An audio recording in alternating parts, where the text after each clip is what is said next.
lot of healthcare professionals have got an opinion of what you've been doing, how you've lived your life, and that reflects in how they treat you. You know what I mean? You're embarrassed and you're ashamed of going in there with these problems anyway, because you've, the self-inflicted majority of them. You know what I mean? So with that on top of how you feel already, it's it's not good. No, it's hard, man. Yeah. Trying to get to the doctors at 8 o'clock when you're homeless, it's impossible, because you've got to pack all your stuff away, and if it's been raining the night before, you're going to be soaking wet. You've got to go to the friary to get your breakfast and have a shower before. So if you go to the doctors, you're going to lose out your food for the day. When you mention mental health to somebody, it's an invisible situation. You can't see what's wrong. And it's very difficult to try and present that over the telephone or in person for that matter. If you are seeing a different doctor each time, not only are you telling a story over and over again, you put yourself in a situation where you're kind of re-feeling stuff, and it's quite traumatic, or it can be.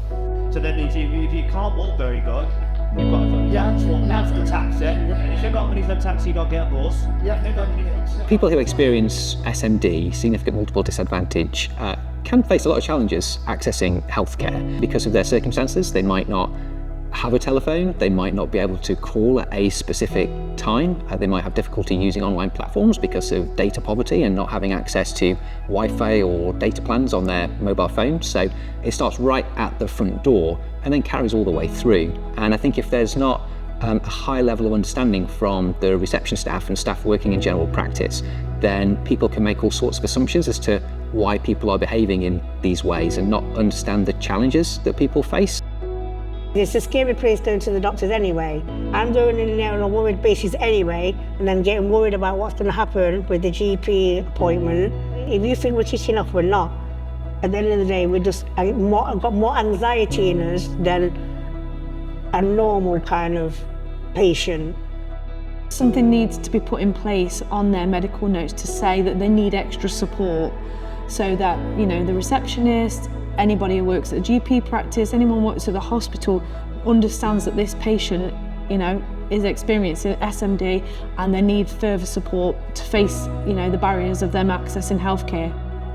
Trying to put in place the things that will help the most disadvantaged of patients actually helps everybody, and most importantly, it actually helps the staff as well, because if you've got patients that feel valued and not judged, they behave in a completely different way from people who feel threatened, judged and out of sorts.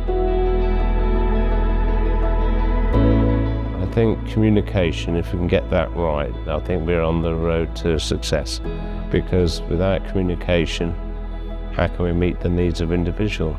If we get the basics wrong, then people actually need so much more help further down the line in terms of unplanned admissions to hospital, unplanned operations through not managing their healthcare conditions better. So there's just so many opportunities from so many different directions. So I'd really encourage people to take this issue seriously.